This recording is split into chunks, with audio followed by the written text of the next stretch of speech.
bienvenue dans l'émission La Grande Interview.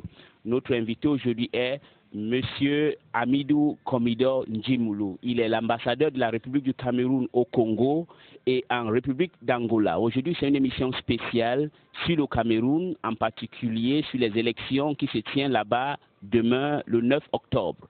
C'est la première fois qu'au Cameroun, que les étrangers ou les Camerounais résidant à l'étranger vont participer au scrutin national depuis la réintroduction du multipartisme dans ce pays.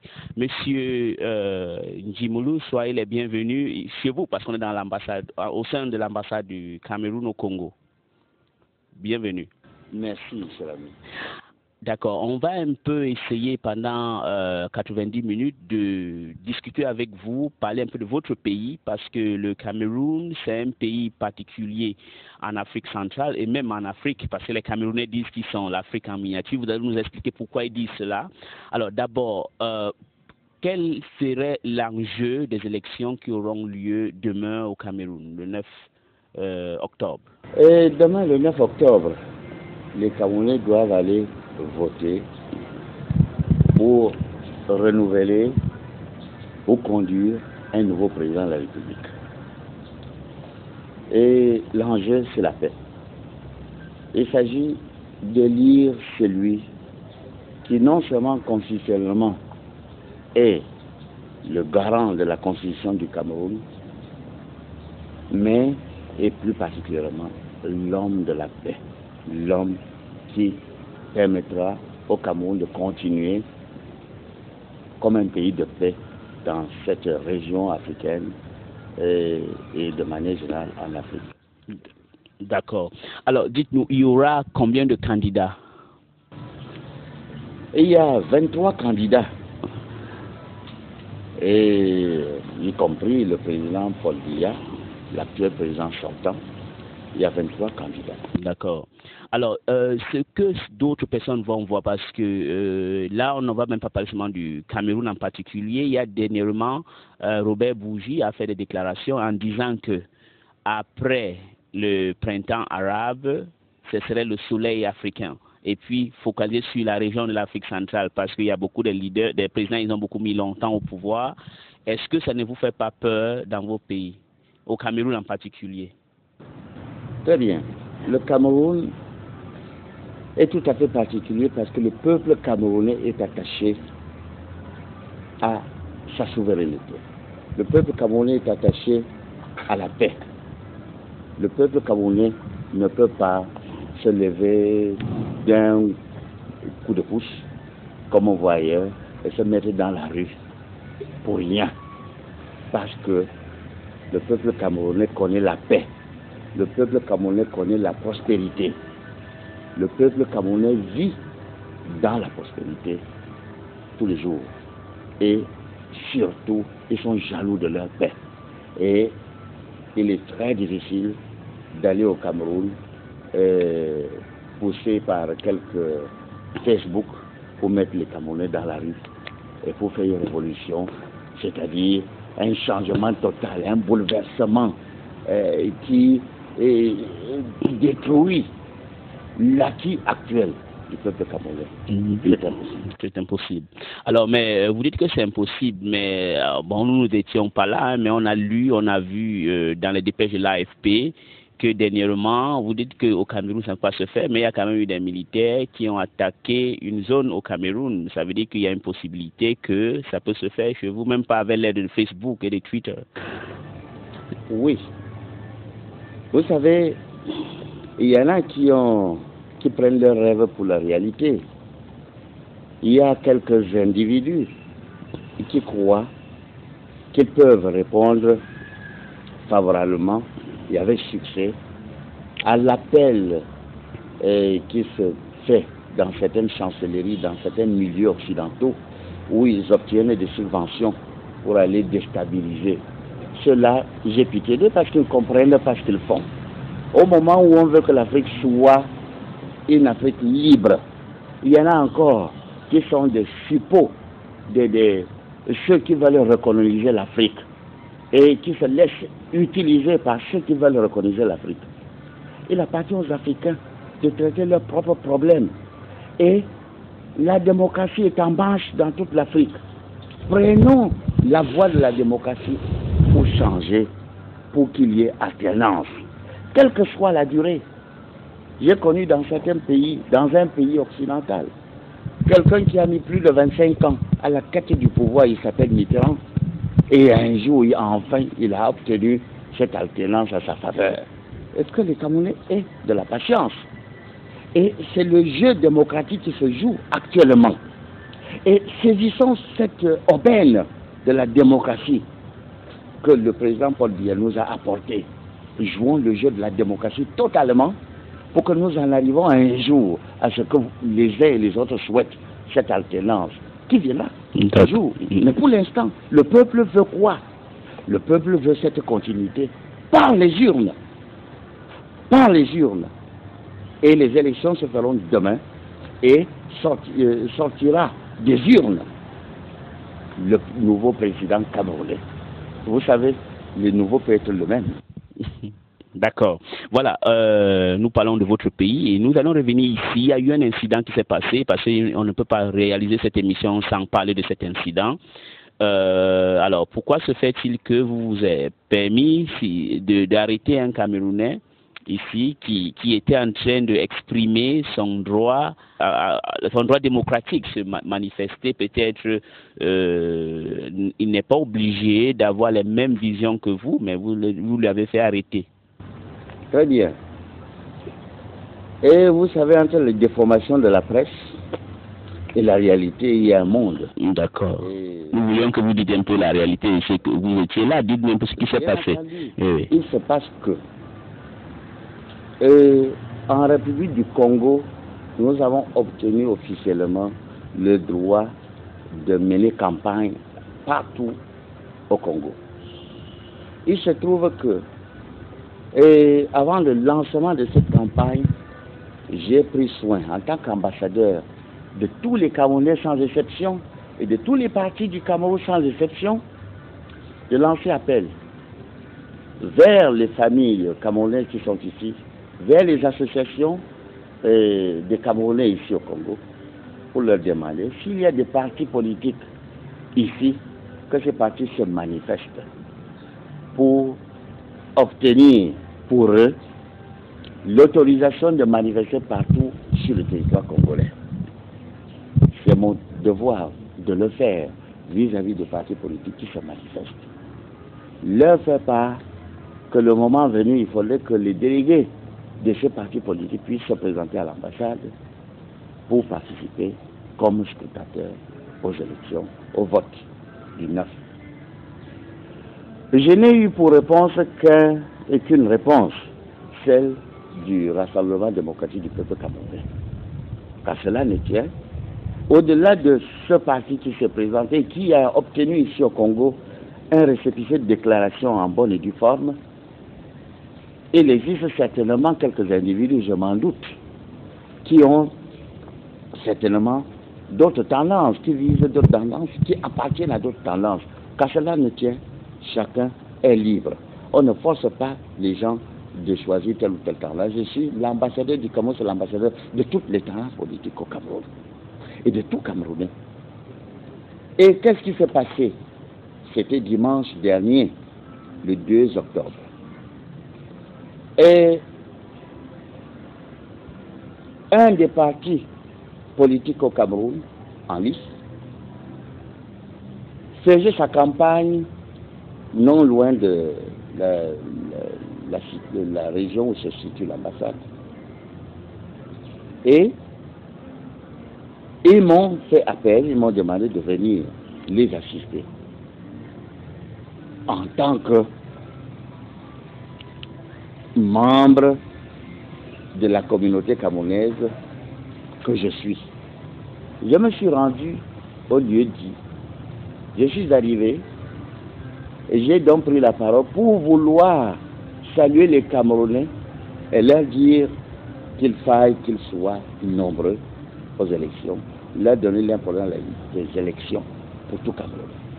À peine ai-je ouvert la bouche, je dis ouvert la bouche, qu'un individu avec quelques 8 ou 10 personnes autour de lui s'est mis à faire des tapages et à vouloir m'interdire la parole. Et je croyais à un moment donné qu'il ne savait pas qui j'étais. Et je lui ai fait savoir que, s'il vous plaît, qui êtes-vous? Je suis l'ambassadeur du Cameroun, je viens de m'exprimer à des Camerounais ici en ce qui concerne les élections de dimanche prochain. Et vous, êtes-vous Camerounais? À peine ose prononcer le mot que le monsieur s'est mis sur ses étreintes et s'est mis à engueuler. Non seulement ma personne, mais la personne de l'ambassadeur que je suis et le Cameroun avec. Je passe outre les cris Abba, Biya ou Biya, Assassin, tout ça. C'est secondaire pour moi parce que chacun est libre d'aller le dire. Mais le problème, c'est que cet individu non seulement s'attaquait à ma personne et à la personne de l'ambassadeur que je suis, malgré le fait que je lui ai dit, si vous êtes Camerounais, tout simplement Camerounais, vous avez le devoir de respecter la personnalité que je suis, qui représente votre pays. Si vous êtes Camerounais, que vous êtes de l'opposition, vous êtes libre de manifester, mais de grâce, de votre côté. Mais ne venez pas vous mélanger avec un groupe qui est pour, si vous êtes contre. Vous êtes libre de le faire. Car cela ne tient, il est de votre devoir de venir vers moi pour que je vous facilite votre action d'opposant sur le territoire congolais partout où vous voulez. Je suis prêt à faire le nécessaire. Et que, de maintenant, si au lieu où nous nous trouvions, je me trouvais minoritaire, je me casserais pour le laisser continuer son action. Sur ce, il se trouve qu'il était minoritaire.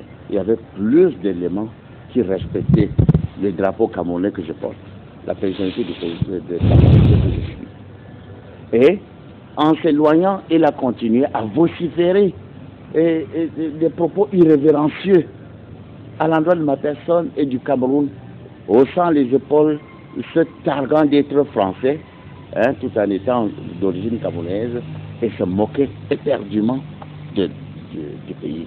Et je l'ai interpellé pour lui dire, vous dépassez vos droits et dans ce cas, je vous arrête. Il a continué. C'est ce que j'ai fait, je l'ai arrêté. Je l'ai arrêté dans la perspective que ce monsieur se rendrait compte à un moment donné de ce qu'il a fait. Je l'ai arrêté, je l'ai amené ici et j'ai souhaité qu'il fasse amende honorable de dire que oui, je suis Camerounais, vraiment c'est pas ce que j'aurais pu faire, ou que je ne suis pas Camerounais, mais je n'ai pas le droit d'aller déranger les gens qui font et qui sont en train de faire campagne pour leur pays. Ceci n'a pas été fait. J'ai reçu son beau-père, qui est de nationalité congolaise certainement, et qui est consul honoraire de Suède. Et son beau-père est venu, un homme respectable, et nous lui avons monté le film, parce que tout ce que faisait ce jeune homme avait été filmé. Le film des ajustements de ce jeune homme, avec tous les bruits, les tintements qu'il a. Et son beau-père, un homme respectable, en était ému et vraiment a sollicité que vraiment, en notre qualité de père, que nous puissions prendre ça à cette idée. Je lui ai fait comprendre qu'il y a des parricides, des enfants qui tuent le père, et que son beau-fils avait dépassé les bornes. Car cela ne tient qu'il demande donc à son beau-fils de faire amende honorable. Je suis prêt.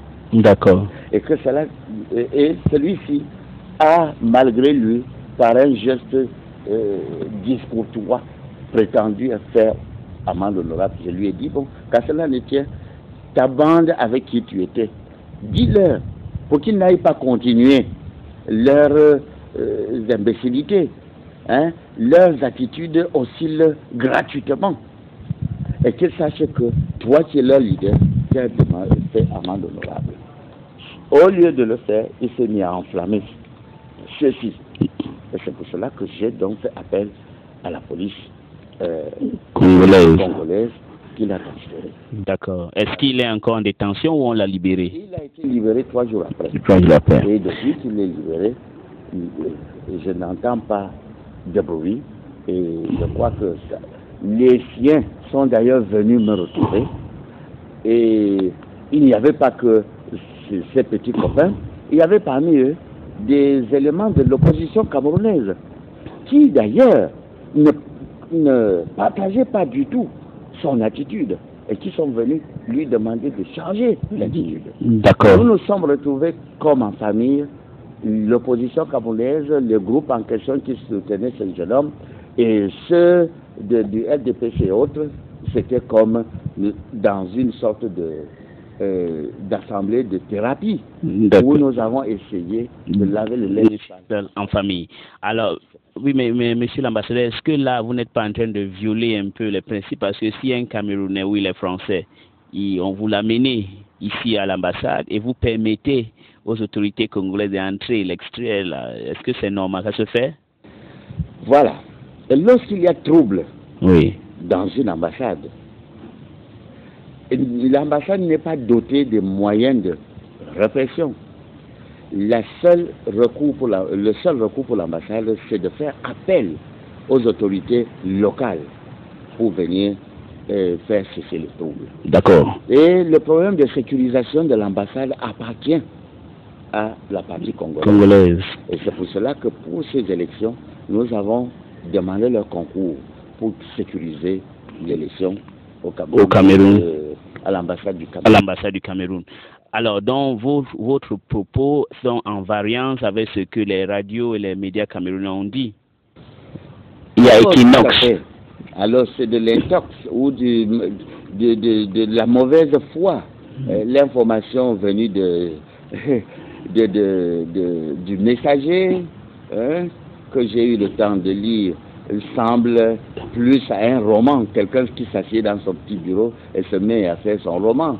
Dans Cameroun Bee, c'est du roman, quelqu'un qui se met à faire son roman et qui d'ailleurs traite les journalistes congolais, prend les journalistes congolais en témoignage que oui, nos collègues du Congo ont dit que.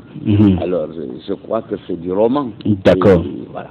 Voilà. Ben, autre aspect que je voulais aussi vous poser, c'est important. Quelles sont les relations entre le Cameroun et le Congo actuellement? Parce que même dans ces journaux, ils disent toujours qu'il y a un certain genre de froid entre le président du Cameroun et puis le président du Congo. Qu'est-ce que vous en dites?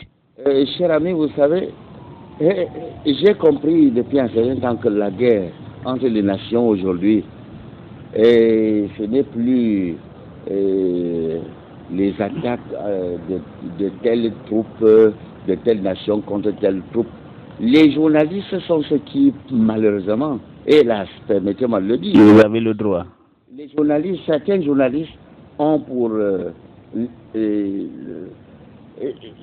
ils ont cet art de provoquer et de mettre le feu entre les nations.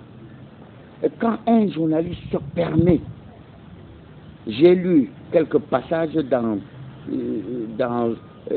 quelques éléments venant d'un certain journal au Cameroun, qui se permet de prétendre que quand le Premier ministre est venu ici, lors du sommet des 3 bassins, il a été humilié. Le Premier ministre a été humilié, on lui a demandé de ne pas faire son discours, et qu'il tapotait à gauche, à droite, quand chacun passait, il relisait son discours, machin. Mais ces journalistes étaient même où? Rien que la position de la salle, et la position où se trouvait le Premier ministre dans la salle. Où se cachait-il pour voir comment le Premier ministre sort son discours, regarde et remet dans la poche? Vous voyez, le ridicule ne tue pas. Mais voilà un journaliste de salon qui invente, qui fait son roman et qui prétend que le Premier ministre a été humilié au Congo. Et ce journaliste va plus loin. Il va jusqu'à raconter des propos entre le président Sassou Nguesso et le président Biya. Il était caché dans quelle poche? Dans la poche du président Biya ou la poche du président Sassou pour regarder tout ça et écrit dans son roman. C'est ça. Écoutez-moi bien. Notre rôle, c'est de tout faire pour décrisper les relations entre les États. Notre fonction, c'est de créer les conditions de paix entre les États. Et quand on rencontre des individus, soi-disant qui devraient transporter des informations dignes de foi, mais qui se mettent plutôt à créer des conditions de guerre entre les nations, ceux-là ne méritent pas le titre de journaliste. Parce que j'ai une grande idée de ce que c'est que le journalisme. C'est des gens, d'abord, suffisamment dotés d'intelligence, qui connaissent l'objet de leur métier et qui connaissent les pays dans lesquels ils se trouvent. Un bon journaliste doit connaître très bien les rouages du Cameroun, les rouages du Congo, les rouages de Salvador, les rouages des pays où il se trouve, pour savoir poser des questions justes et pour savoir faire des analyses justes. Non pas des monstres choisis belliqueux qui enflamment les milieux des gens. Les journalistes, ce n'est pas votre rôle de créer des conditions de guerre entre les nations. Vous êtes là, au contraire, par la véracité de vos propos, l'information juste, l'investissement juste, de donner des vérités au peuple. Et c'est en cela que vous êtes un pouvoir dans les pays civilisés, dans un monde civilisé. Vous êtes un pouvoir et il faut que vous soyez responsable en tant que pouvoir. D'accord. Monsieur l'ambassadeur, il y a une question qui taraude l'esprit de tout le monde qui va vous suivre. Est-ce que vos élections qui auront lieu au Cameroun seront honnêtes et transparentes? Parce qu'on dit déjà que le jour est fait déjà. Et il y a